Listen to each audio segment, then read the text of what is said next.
আলাইকুম। এখানে আমি কদু রান্নার জন্য পেঁয়াজ, তেল, লবণ, রসুন একটু দিয়ে দিয়েছি।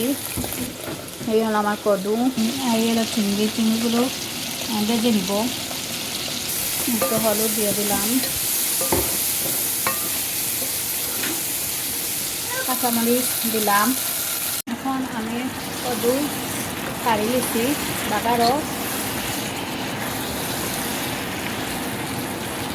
এখন একটু চাকনা দিয়ে গুড়িয়ে দিলাম। কতগুলো সিদ্ধ হয়ে গেলে আমি তারপর একটু পানি দেবো সিদ্ধ হয়ে গেলে।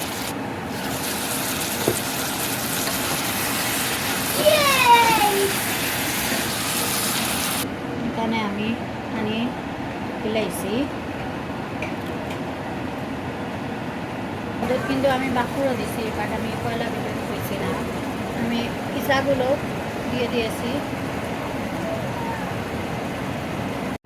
এখন আমার কদুটা হয়ে গেছে, চিংড়ি দিয়ে কদুটা,